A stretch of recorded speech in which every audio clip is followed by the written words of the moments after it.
Hello friends, so welcome to Exambee पर आपका स्वागत है। मेरा नाम है रवि और ये जो हमारी वीडियो है बेसिकली एसएससी जो जीएसटी का फॉर्म आया हुआ है हमारा junior Hindi translator, junior translator officer and senior Hindi translator का जो हमारा फॉर्म आया हुआ है उससे रिलेटेड जो बच्चों की क्वेरी है बेसिकली उसमें जो उन्होंने क्वालिफिकेशंस मांगी है, जो एलिजिबिलिटी मांगी है उसमें थोड़ी सी बच्चों को एम्बिगू, क्योंकि उनकी जो वर्ड्स वहाँ यूज़ किए गए हैं नोटिफिकेशन में उसमें थोड़ा सा बच्चों को क्लियर नहीं हो रहा है कि वो एलिजिबल है कि नहीं है। तो ये बेसिकली वीडियो उनके लिए है। कुछ बच्चों की क्वेरी ये थी कि सर मैंने ओपन से डिग्री ले रखी है, क्या वो एलिजिबल होगी कि नहीं होगी, एज लिमिट मेरी इतनी है, क्या वो सर रिलैक्सेशन मिलेगा कि नहीं, वो सारे डाउट हम अभी ये क्लियर करने वाले इस वीडियो में। तो स्टार्ट करते हैं वीडियो को। सबसे पहले जो एज लिमिट की जिनको प्रॉब्लम थी, अगर उनकी स्पेशल कैटेगरी के हैं तो ये जो उनको रिलैक्सेशन एसएससी देता है हमेशा से, ठीक है। एसएससी को जो एससी एसटी हैं उनको 5 साल की रिलैक्सेशन होती है, ओबीसी को 3 साल की होती है ना। उस तरह के अलग अलग सबको जो है वो मिलती रहती है। जो एक्स सर्विस मैन होते हैं उनको भी 3 साल का रिलैक्सेशन मिलता है, ठीक है। कौन से जो जनरल एज, मतलब जनरल जो बच्चे हैं जो इस कैटेगरी के स्पेशल कैटेगरी में नहीं आ रहे हैं, ठीक है, जो जनरल बच्चे हैं उनके लिए क्या क्राइटेरिया है कि उनका जो जन्म है वो 2 अगस्त 1993 से पहले ना हुआ हो और 1 अगस्त 2000 बाद के ना हुआ हो। इसके बीच में जो भी लोग हुए हैं, पैदा हुए हैं, वो सब के सब इसके लिए एलिजिबल हैं। और अगर वो स्पेशल कैटेगरी के हैं तो उसमें ये साल और वो जोड़ सकते हैं। मतलब अगर 5 साल आप मान लो SC ST कैटेगरी के हो तो ये 93 से 5 साल पीछे जाकर भी आपका फॉर्म एलिजिबल माना जाएगा, ठीक है। सो फिलहाल अभी ये जो था एज रिलैक्सेशन से रिलेटेड, ये जो वीडियो है अभी हम यहाँ पर से डिस्कस करेंगे जो हमारा एसेंशियल एजुकेशन क्वालिफिकेशन है, जो सबसे बड़ा एक जहाँ पर सबको क्लेरिफिकेशन नहीं मिल पा रहा है कि सर क्वालिफिकेशन मांगी क्या गई है, ठीक है। तो ये बात उनके लिए है, ठीक। अभी इसमें ना इन्होंने जैसे लिखा है तो आपको सबसे पहले तो ये समझना है कि आपने मास्टर्स तो किया ही हो। मास्टर्स इसमें ज़रूरी है। बिना मास्टर्स अगर नहीं कर रखा है किसी भी सब्जेक्ट में तो वो तो एलिजिबल है ही नहीं, उनको हटा दो।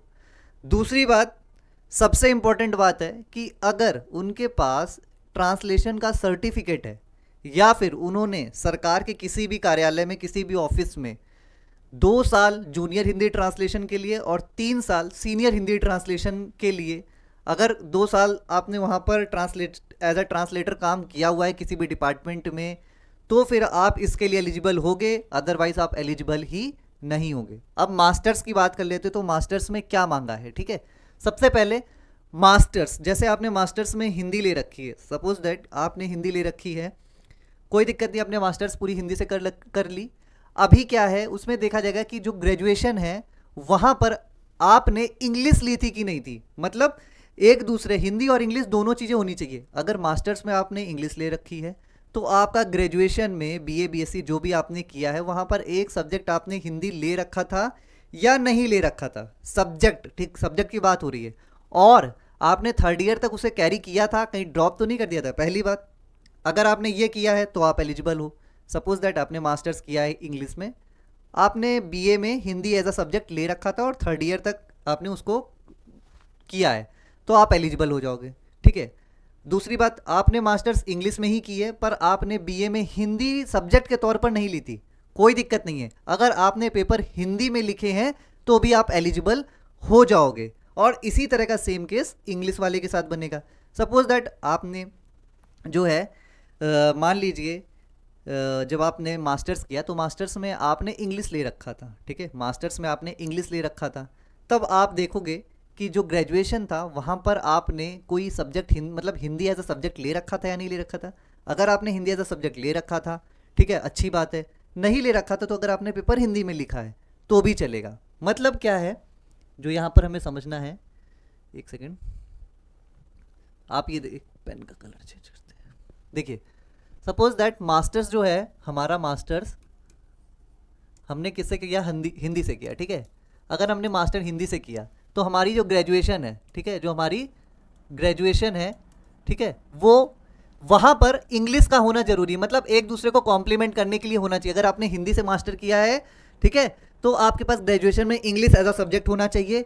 और अगर सब्जेक्ट नहीं था तो ये इस मीडियम में आपने पेपर दिया हो, इंग्लिश मीडियम में आपने पेपर दिया हो, मतलब पेपर की जो राइटिंग थी, जो आपने आंसर्स वगैरह लिखे होंगे वो इंग्लिश में होने चाहिए, आप एलिजिबल हो जाओगे, ठीक है। अब यहाँ तक बात क्लियर होगी किसी बच्चे ने ये है कि सर मैंने पंजाबी से किया है, मैंने बंगला से किया है, ऐसा अलग अलग लैंग्वेज से कर रखा है, उस केस में क्या बनेगा? मतलब मेरा तो मास्टर्स में ना हिंदी था ना इंग्लिश था, सपोज दैट मैंने सोशलॉजी से कर लिया है, ठीक है। अब सोशलॉजी से आपने किया है मास्टर्स, कोई प्रॉब्लम नहीं है। आपने ग्रेजुएशन में हिंदी और इंग्लिश ले रखा था या नहीं ले रखा था, ठीक है। अगर आपने ग्रेजुएशन में लेकर रखा हुआ है तो भी आप एलिजिबल हो जाओगे। सपोज दैट ग्रेजुएशन में आपने जो आपका मास्टर्स है वो आपने किया सोशलॉजी से, मैथ्स से, फिजिक्स से या किसी से भी किया हुआ है, कोई दिक्कत नहीं। ग्रेजुएशन में आपने एक ऑप्शनल सब्जेक्ट के तौर पर हिंदी ले रखा था, ठीक है। और मास्टर्स जब आप कर रहे थे तो आपने इंग्लिश में पेपर को एग्ज़ाम दिया था, आंसर्स आपने इंग्लिश में लिखे हुए थे, आप एलिजिबल हो जाओगे। यानी कि मास्टर्स अगर किसी दूसरे सब्जेक्ट से भी कर रखा है कोई फ़र्क नहीं पड़ता है, बशर्ते आपने वो सब्जेक्ट में ग्रेजुएशन में हिंदी और इंग्लिश का प्रयोग किया है या नहीं किया। अगर आपने किया है तो आप एलिजिबल हो जाओगे, ठीक है। यहाँ तक सबको क्लियर हो गया होगा। लेकिन सबसे बड़ी जो यहाँ पर इसमें जो प्रॉब्लम है वो यही है। अच्छा, जूनियर हिंदी ट्रांसलेटर के लिए 2 साल का क्राइटेरिया मांगा है, 2 साल का आपको एक्सपीरियंस होना चाहिए या फिर आपके पास डिप्लोमा होना चाहिए ट्रांसलेशन का। ये याद रखना। देखिए, जो एलिजिबिलिटी है ग्रेजुएशन वाली और पोस्ट ग्रेजुएशन वाली वो तो आप समझ गए होगे। ये जो बात है ये उसके साथ चाहिए, मतलब ग्रेजुएशन एक चीज़ हो गई, प्लस आपके पास या तो डिप्लोमा होना चाहिए या डिग्री होनी चाहिए, डिप्लोमा, डिग्री या सर्टिफिकेट, मतलब डिप्लोमा और सर्टिफिकेट ट्रांसलेशन का, या फिर आपके पास 2 साल का सर्टिफिकेट होना चाहिए। बात समझिए, मतलब मैंने मास्टर्स की जो है क्वालिफिकेशन वो पास कर ली, ठीक है, लेकिन इसके साथ मुझे क्या चाहिए? इसके साथ मुझे चाहिए डिप्लोमा, ठीक है, डिप्लोमा या फिर सर्टिफिकेट, डिप्लोमा या फिर सर्टिफिकेट चाहिए होगा। किसमें? ट्रांसलेशन में, ठीक है। ट्रांसलेशन कौन सा? Hindi to English, English to Hindi, ये वाला आपके पास ये दोनों चीज़ें होनी चाहिए। मास्टर्स भी होना चाहिए और डिप्लोमा या सर्टिफिकेट भी होना चाहिए। अब सपोज दैट मेरे पास डिप्लोमा या सर्टिफिकेट ट्रांसलेशन का नहीं है, मेरे पास ट्रांसलेशन का कोई भी डिप्लोमा या सर्टिफिकेट नहीं है, कोई बात नहीं। ये कह रहे हैं अगर ये चीज़ नहीं है तो यहाँ पर एक बड़ा बड़ा और लगा दीजिए। बोल रहे हैं कि आप जूनियर हिंदी ट्रांसलेशन के लिए मुझे 2 साल का एक्सपीरियंस सर्टिफिकेट दिखा दो। अब एक्सपीरियंस सर्टिफिकेट कहाँ से मिलेगा? कि आपने गवर्नमेंट के किसी भी डिपार्टमेंट में एज अ ट्रांसलेटर अगर काम किया है तो वहाँ का 2 साल का आप एक्सपीरियंस सर्टिफिकेट दिखा दो और मास्टर्स की डिग्री दिखा दो, हम आपको एलिजिबल मान लेंगे जीएसटी के लिए, जूनियर हिंदी ट्रांसलेटर के लिए या फिर जूनियर ट्रांसलेटर ऑफिसर के लिए, ठीक है। इतनी बात आप समझ गए होंगे। अब जो है यहाँ पर सीनियर हिंदी ट्रांसलेटर की बात कर लेते हैं। सीनियर हिंदी ट्रांसलेटर की भी यही एकदम शर्तें रखी गई हैं, बस लास्ट वाला क्लॉज चेंज है। सीनियर हिंदी ट्रांसलेटर में क्या बोला गया है? मास्टर्स होना चाहिए। अगर मास्टर्स इंग्लिश में है तो आपने जो ग्रेजुएशन किया है वो हिंदी में कोई एक सब्जेक्ट या तो हिंदी ले रखा हो, एज अ सब्जेक्ट हिंदी ले रखा हो। हिंदी नहीं ले रखा है तो आपने पेपर एटलीस्ट हिंदी में दिए हो, आप क्वालिफाई हो जाओगे। ग्रेजुएशन में हिंदी ले रखी, मास्टर्स में हिंदी ले रखी थी, कोई बात नहीं। ग्रेजुएशन में इंग्लिश से कोई भी सब्जेक्ट लिखा है या इंग्लिश एज अ सब्जेक्ट ले रखा है, चल जाएगा काम। सर मास्टर डिग्री है पर मेरे पास हिंदी और इंग्लिश दोनों नहीं है मास्टर्स में, कोई बात नहीं। आपने मास्टर्स किया हुआ है, आप ग्रेजुएशन में हिंदी या इंग्लिश में से आपने जो भी ले रखा था, और अगर सब्जेक्ट नहीं भी ले रखा था तो हिंदी या इंग्लिश में आपने अगर पेपर लिखा है तो भी आप एलिजिबल हो जाओगे, बशर्ते फिर से वही बात इन्होंने लास्ट में जोड़ी है कि आपके पास मास्टर्स के साथ साथ क्या चाहिए? मास्टर्स के साथ साथ इन्हें क्या चाहिए? या तो डिप्लोमा, या तो सर्टिफिकेट चाहिए, सर्टिफिकेट चाहिए या फिर डिप्लोमा चाहिए। किसमें? ट्रांसलेटर का ना, ठीक है भाई। इन्होंने क्या बोला है?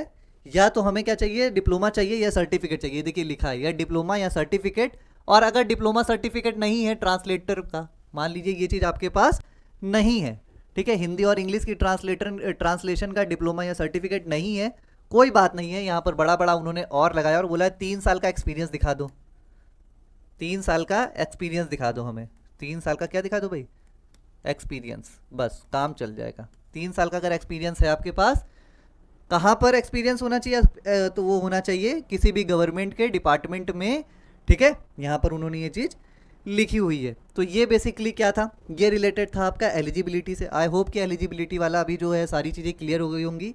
इसके बाद भी अगर डाउट है तो प्लीज़ आप कमेंट बॉक्स में डाल दीजिएगा, मैं आंसर करने की वहाँ पर कोशिश करूँगा। स्कीम क्या है इसकी? बेसिकली स्कीम मतलब कि पेपर कैसे होगा, तो पेपर 1 होगा हमारा ऑब्जेक्टिव टाइप का और पेपर 2 होगा हमारा डिस्क्रिप्टिव टाइप का। पेपर 1 ऑब्जेक्टिव है, कितने घंटे में होगा? 2 घंटे में होगा, ठीक है। 2 आवर्स एंड 40 मिनट्स, जो 40 मिनट है वो किसके लिए दिए जाएंगे भाई?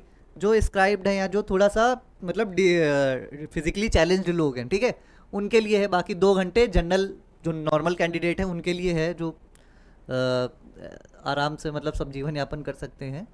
और दिव्यांगों के लिए जो है वो 2 घंटे 40 मिनट दिया गया है। दूसरी बात, पहला पेपर जो पेपर 1 होगा उसमें जनरल हिंदी और जनरल इंग्लिश आएगी। उसके बाद पेपर 2 हमारा पूरा डिस्क्रिप्टिव होगा, यानी पेन एंड कॉपी होगा ना, आपको पेन और पेपर दिया जाएगा, पेन एंड पेपर होगा। ट्रांसलेशन और ऐसे वगैरह सब करने हैं, 200 मार्क्स का होगा, ठीक है। और ये भी कितने घंटे का होगा? 2 घंटे का होगा। और इसमें भी जो फिजिकली चैलेंज्ड है उनको 2 घंटे 40 मिनट मिलेंगे, ठीक है। ये हो गया। और उसके साथ अगर आपको मतलब जो भी एसएससी के, वैसे तो जो एसएससी सुपर पैक वगैरह में इनरोल्ड हैं, जिनकी एलिजिबिलिटी वगैरह है, ठीक है, वो अपने आप को जीएसटी मतलब ये वाला फॉर्म अगर भरना चाहते हैं और इससे रिलेटेड जो तैयारी है वो सब करना चाहते हैं, तो वो आप इस कोर्स के थ्रू एसएससी जो हमारे जीएसटी का है, ठीक है, एसएससी जूनियर हिंदी ट्रांसलेटर, ये वाला कोर्स आप ले सकते हो। बेसिकली इसमें सारी चीज़ें क्या मिलेंगी आपको? जो नोट्स हैं कि आपको ट्रांसलेशन के जो रूल्स होते हैं वो सिखाए जाएंगे, ठीक है। कौन सिखाएगा? तो प्रतिमा मैम सिखाएंगी, साथ में शिल्पा मैम सिखाएंगी, सताक्षी मैम आपको इंग्लिश का डिस्क्रिप्टिव वगैरह सारी चीज़ें समझाएंगी, ठीक है। जो ट्रांसलेशन में पेपर में आपको जल्दी ट्रांसलेशन कैसे करना है, एक्यूरेसी कैसे अच्छी करनी है, तो एसआर सर सिखाएंगे आपको। और मैं आपको सिर्फ वहाँ पर ऐसे मैं गाइड करूँगा कि ऐसे कैसे लिखना है आपको, हिंदी टू जो हिंदी वाला ऐसे होगा वो, और इंग्लिश में भी थोड़े से जो पॉइंट्स क्या होने चाहिए वो सारी चीज़ें आपको बताई जाएंगी। तो जो ये हमारा कोर्स है, इन सब चीज़ों में आपको ये सारी चीज़ें मिलेंगी। सबसे इंपॉर्टेंट क्या होगा यहाँ पर कि जो मॉक टेस्ट हैं वो आपको मिलेंगे, जिसमें आप ज़्यादा से ज़्यादा जो है ऐसे वगैरह लिख सकते हो, ट्रांसलेशन कर सकते हो। फिर वहाँ पर जो गलतियाँ हो रही है उस पर हम लोग फीडबैक देंगे आपको। आपको अगर किसी से कोई डाउट पूछना है तो आपका 1-on-1 सेशन भी हो जाएगा, ठीक है। सपोज दैट कि आप ट्रांसलेशन कर रहे हो और ट्रांसलेशन में आपकी थोड़ी एक्यूरेसी बार बार कम हो रही है, तो आप चाहते हो कि एक सेशन आपका प्रतिमा मैम के साथ हो या मेरे साथ हो या सताक्षी या किसी भी मैम के या सर के साथ आपका सेशन आपको चाहिए, तो आप मेंटोर से कह के वो चीज़ें करवा सकते हैं। ये हमारी सबसे खास जो है कोर्स की बात हो जाती है, ठीक है। उसके अलावा अगर आपने कोर्स नहीं लिया हुआ है कोई बात नहीं, आप मॉक फिर भी अटैम्प्ट कर सकते हो। मॉक यहाँ पर बिल्कुल फ्री ऑफ कॉस्ट है, आप जाइए, ठीक है। iExamB वेबसाइट पे साइड में यहाँ पर लिख के आएगा, आपको देख सकते हो, ठीक है। यहाँ पर लिख के आता है फ्री मॉक टेस्ट, आप फ्री मॉक टेस्ट वाले कॉलम में जाइएगा। अगर आपको मॉक टेस्ट अटैम्प्ट करने हैं, साइड में एक बार खुल के आ जाएंगे काफ़ी सारे, उसमें आप एसएससी वाला आइकन सेलेक्ट करेंगे, यहाँ पर फिर बहुत सारी चीज़ें दिखाएंगे, देन ये आपके सामने जीएसटी वाला अपीयर हो जाएगा। उसी तरह अगर पीवाईपी आप देखना चाहते हो, प्रीवियस ईयर पेपर देखना चाहते हो, तो उस सेक्शन पे जाके आगे की चीज़ आप देख सकते हो। सो फिलहाल इस वीडियो में इतना ही था। अगर वीडियो पसंद आई तो वीडियो को लाइक कर दीजिएगा। कोई डाउट हो कमेंट बॉक्स में डालिए, आपका आंसर किया जाएगा। चैनल पर नए हैं तो please subscribe the channel. Thank you.